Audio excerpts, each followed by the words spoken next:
पद्मिनी भर्त्रे आयुरारोग्यदायिने हर्षवल्ली निवासाय सूर्यदेवं तव सुप्रभातम्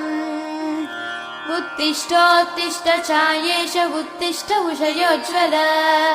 उत्तिष्ठ पद्मिनी कान्त लोकानां मङ्गलं कुरु मातः समस्त जगतां मधुकैटभारेः सव्येतराक्षी परितोषिणि पद्मनीड्ये